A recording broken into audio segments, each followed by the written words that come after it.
Hello दोस्तों। तो आज हम फिर से कहानी सुनते हैं और चलते हैं कहानी के अगले अगले पड़ाव पे। उम्मीद है आपको कहानी पसंद आ रही होगी। तो चलिए जानते हैं कि आगे क्या हुआ। साशा का ग्रुप अब दूसरे नंबर पर था। वो शुरुआत में धीरे धीरे चले थे, इसलिए फाइनल चढ़ाई से पहले वो सभी उतना नहीं थके थे। अब बस आखिर का 1 किलोमीटर बचा था। बाबा अपना जोश दिखाकर थोड़ा बहुत थक चुके थे। अब उनका शरीर साथ भी नहीं दे रहा था, फिर भी जोश पूरा था। साशा बाबा के पास आई और बोली, ब्रो थोड़ा सा बचा है। बाबा यूं तो सपोर्टिव आदमी थे, लेकिन बस कोई उनको जल्दी करने को ना कहे तब तक। बाबा एक मामले में काफी बाबा एक मामले में काफी डेमोक्रेटिक किस्म के इंसान थे। पुरुष हो या औरत, लड़का हो या लड़की, वो सबको बाबा ही कहते थे।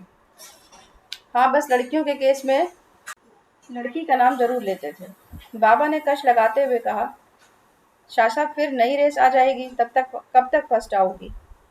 साशा ज्ञान सुनने के मूड में बिल्कुल भी नहीं थी। बाबा कितनी अच्छी बात कही तुमने, आंसू ही आ गए। वो तो बारिश है इसलिए दिख नहीं रहे। अब जल्दी से फिनिश करें। बाबा का बस चलता तो वहीं डेरा जमा कर बैठ जाते। बाबा का बस चलता तो वहीं डेरा जमा कर बैठ जाते।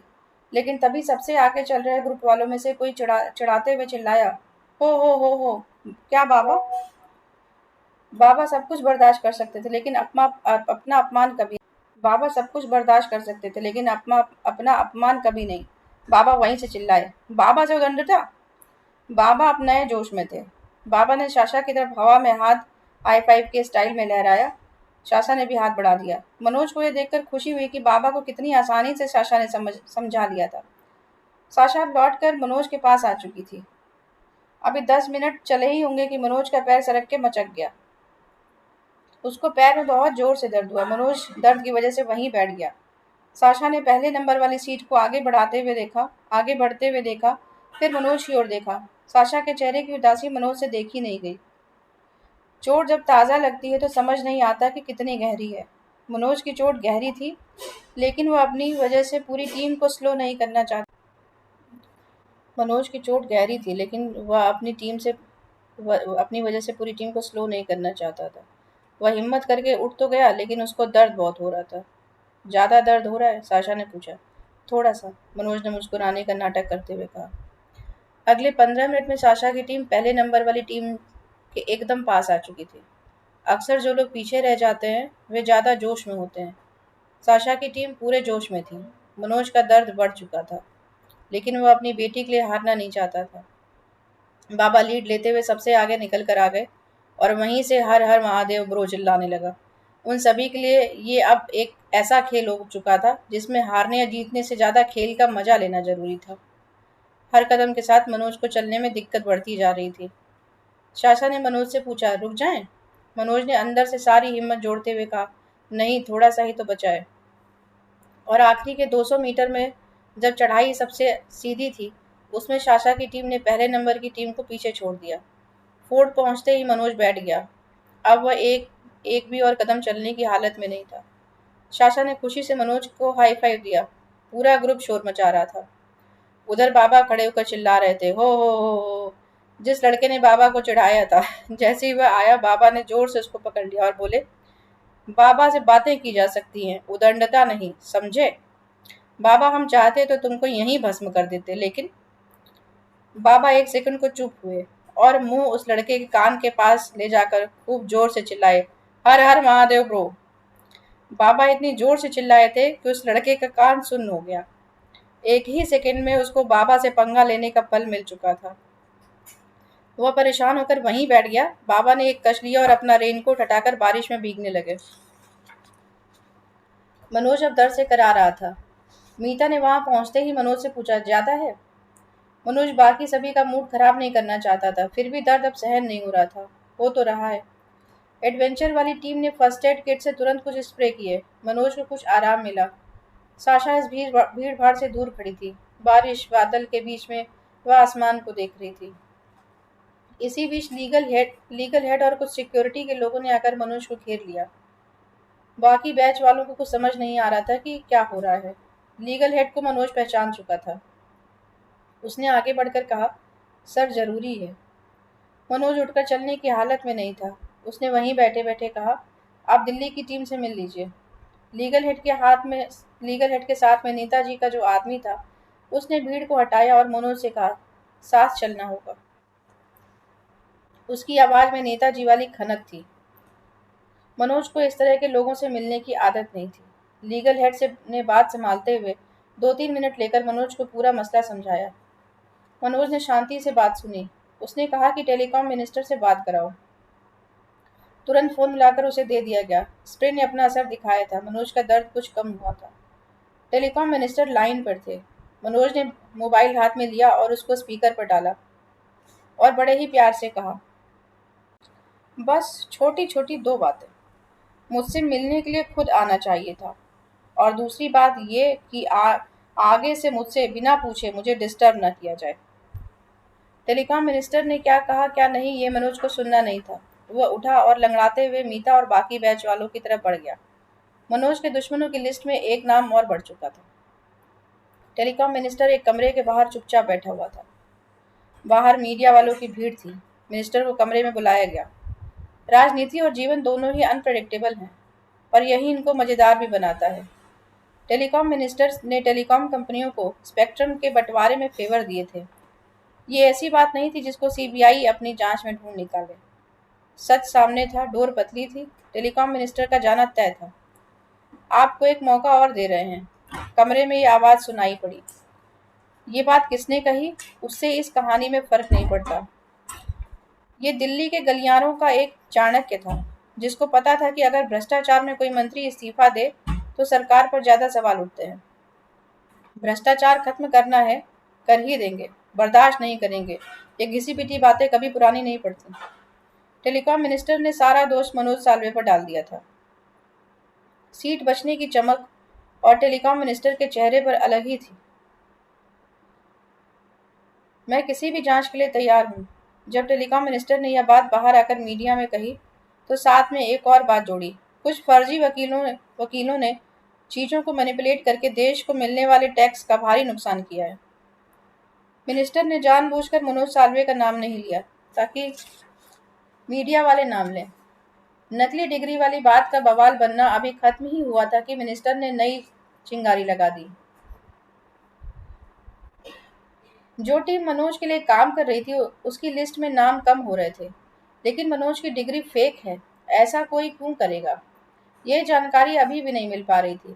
किसी के पास भी ऐसा कोई मोटिवेशन नहीं था कि ये बात बाहर निकाली जाए। सबसे बड़ी बात यह थी कि मनोज की यह डिग्री वाली बात ज्यादा लोगों को पता भी नहीं थी। मनोज के दुश्मन जितने बड़े बड़े थे, उनके पास मनोज को बदनाम करने के और भी तरीके थे। लेकिन कोई डिग्री पर ही क्यों गया, इसकी कोई भी ठोस वजह निकल के नहीं आ रही थी। मनोज पर लगने वाले आरोप बड़े थे, और दिल्ली के हर चैनल में मनोज की तस्वीर के साथ खबरें चल रही थी। फर्जी डिग्री वाले वकील का बड़ा कारनामा। वकील नहीं, टैक्स चोरों का साथ देने वाला दलाल मनोज साल्वे। उधर कॉलेज के कैंप के बाहर कई मीडिया वाले पहुंच चुके थे। मनोज के पैर का दर्द अब कम था। उसको फोर्ट से गाड़ी से नीचे लाया गया था। शाम हो चुकी थी, मौसम में नमी थी। बारिश के बाद हल्की सी ठंड थी। कुछ एक बच्चे एक कोने पर गिटार के साथ गाने गा रहे थे। सभी थके हुए थे। कुछ लोग एक छोटी नींद ले चुके थे। एक बड़े से ग्राउंड के चारों ओर पूरा बैच लेटा या बैठा हुआ था। चाय मिलना शुरू हो चुकी थी। कुछ लोगों की थकावट अब पहले से कम थी। बाबा एक कोने में पैर दीवार से टिकाए रजनीश की किताब पढ़ रहे थे। मनोज सामने आसमान को देख रहा था। कैंप वाले बाहर मीडिया वालों के आने से परेशान थे। साशा हल्की नींद लेने के बाद चुपचाप बैठी थी। अनुषा लगातार मनोज यानी कि अपने एम को देखे जा रही थी। मीता इतनी फ्रेश थी जैसे अभी सुबह हुई हो। मीता मनोज के पास चाय लेकर आई। मनोज ने उठने की हल्की सी कोशिश की, लेकिन उठ नहीं पाया। बैठे रहो, इज्जत देने का नाटक करने की कोई जरूरत नहीं है। मनोज हंसा और कप हाथ में लेकर उसने उसको अपने चेहरे से छुआया। चाय की गर्मी से उसको अच्छा लगा। दर्द कुछ कम हुआ या नहीं, तो तुम्हें पुणे भेज सकते हैं। नहीं, मुझे रुकना है, मनोज ने चाय का घूंट लेते हुए कहा। कौन लोग मिलने आए थे? ये बाहर मीडिया वाले क्यों खड़े हैं? मनोज ने आसमान में देखते हुए कहा, ज्यादा कुछ नहीं, देश के टेलीकॉम मिनिस्टर से पंगे ले लिए हैं। थोड़ा बहुत तो छटपटाएगा ही, साले खुद को भगवान समझते हैं। क्यों करते हो तुम ऐसे? मैं क्या करता हूँ? नया कॉलेज इसलिए नहीं आया कि मुझे डिग्री चाहिए। ये लोग चाहते हैं कि मैं निकल कर वही करूं जो ये करवाना चाहते हैं, मनोज ने कहा।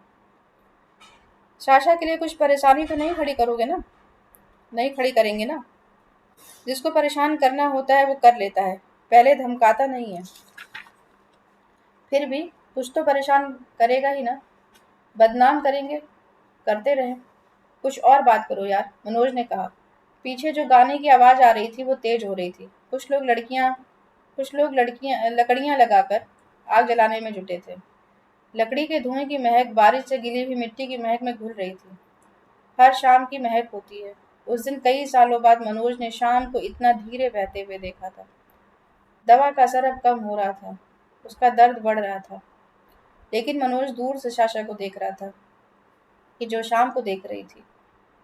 सबके मोबाइल अगले दिन शाम तक जमा थे, इसलिए लोगों के सिर झुके हुए नहीं थे। वे सब एक दूसरे को देख रहे थे और बातें कर रहे थे। आग जल चुकी थी। हर बैच में 2-4 सिंगर टाइप लोग होते हैं। वो गाना गाने के लिए तैयार थे। बोन फायर के चारों ओर लोग घेरा बनाकर बैठ चुके थे। मनोज ने बाहर मीडिया वालों को चाय पहुंचवा दी थी और कोई भी स्टेटमेंट न देने के लिए पर्ची भी पहुंचवा दी थी। ये वे सभी बिना खबर के लौट रहे थे। दिल्ली की राजनीति में नई दोस्तियां और दुश्मनियां रोज होती हैं। आज मनोज ने अपने कुछ दुश्मन बढ़ा लिए थे। गाना बजाना पीना पिलाना शुरू हो चुका था। पूरे बैच को अच्छा लग रहा था। मीता घूम घूम कर सबका हाल ले रही थी। इतने में बाबा मनोज के पास आए। बाबा, दर्द कैसा है? मनोज बाबा के हाल चाल लेने से थोड़ा सा चौंका। फिर कुछ सोचकर बोला, हल्का फुल्का है बाबा। बाबा को यह पता नहीं था कि केयर कैसे की जाती है। उन्होंने बड़ा जोर लगाकर कहा, कुछ भी दिक्कत हो तो बताना बाबा, आखिर रूममेट हो आप। तुम रहने वाला कहाँ के हो बाबा? मनोज ने पूछा। बाबा ने कॉलेज में ऐसा माहौल बना रखा था कि उनसे कोई सवाल पूछता नहीं था, हमेशा वही पूछते थे। बाबा, बहुत स्कूल बदले मैंने। पिताजी आर्मी में थे। साला लगता है कि अपना कोई घर है ही नहीं। बाबा के हाथ में जो गिलास था वो लगभग खाली हो चुका था। बाबा ने जेब से एक कागज निकाला और कुछ माल रूपी चीज मिलाकर सिगरेट जैसा कुछ बनाया और 2-3 कश लेने के बाद मनोज की ओर बढ़ाया। मनोज ने 1-2 कश लिए। मैं क्या बता रहा था? बाबा ने सिगरेट हाथ में लेते हुए याद किया। यही कि कोई घर है ही नहीं। हाँ बाबा, साला घर जाओ तो घर जैसा नहीं लगता। ये सब किताबें विताबें पढ़ो तो घर की याद नहीं आती, बस इसलिए पढ़ता हूँ। ये कहते हुए बाबा आसमान देख रहे थे। वहां से तारे साफ दिख रहे थे। बाबा शायद ये बात कह नहीं रहे थे, खुद को समझा रहे थे। मनोज ने बीच में डिस्टर्ब करना ठीक नहीं समझा। बाबा की बातें भी इतनी धीमी होती जा रही थी कि मनोज तक सही से आ नहीं रही थी, और मनोज भी बाबा को उस ट्रांस मोड में परेशान नहीं करना चाहता था। पता नहीं कैसे बाबा ने एकदम पूछ लिया, आपका घर कहाँ पर है? मैं दिल्ली में रहता हूँ, मनोज ने जवाब दिया। मीता मनोज के लिए ड्रिंक ला चुकी थी। मीता वहीं आकर बैठ गई थी। मीता के आने से न मनोज और न ही बाबा को कुछ फर्क पड़ा था। आग की दूसरी ओर अनुषा थी, जो ठीक मनोज के सामने थी। साशा के हाथ में भी ड्रिंक थी। वह मनोज से एक खास एंगल लेकर बैठी थी। उसकी नज़र रह रहकर मनोज पर जा रही थी। साशा को नींद अब भी दिन वाली नींद का ख्याल आ रहा था। आग की हल्की सी गर्मी सर्द मौसम में अच्छी लग रही थी। गाने बदलते जा रहे थे। उन गानों में किशोर कुमार से लेकर गुल्ला की जाना में कौन सा जैसा सब कुछ था। आपने बताया नहीं, बाबा ने दोबारा पूछा। बताया तो दिल्ली में रहता हूँ, मनोज ने कहा। दिल्ली में रहते हो, लेकिन घर कहाँ है? बाबा ने मनोज की आंखों में आंखें डालकर ये सवाल किया। मनोज को वो सारे घर याद आए जो घर हो सकते थे, लेकिन वह एक भी घर याद नहीं आया जिसको घर बोला जा सकता था। बाबा शोर बाबा शेर सुनोगे? बाबा ने पूछा। मनोज ने कोई जवाब नहीं दिया। बाबा को शायद जवाब सुनना भी नहीं था। तुम राह में चुपचाप खड़े हो तो गए हो, किस किस को बताओगे कि घर क्यों नहीं जाते? तुमने लिखा है? नहीं बाबा, हम कहाँ। अच्छा पढ़ने की आदत है, अच्छा लिख थोड़े पाते हैं। अमीर कजलबाज का शेर है। ये सब बातें सुनते हुए मीता को अपने खोए हुए घर की याद आई। उसको ख्याल आया कि जब कॉलेज का उसका स्टैंड खत्म हो जाएगा तो वह लौट कर कहाँ जाए, जहाँ जाएगी क्या उसको घर कहा जा सकता है?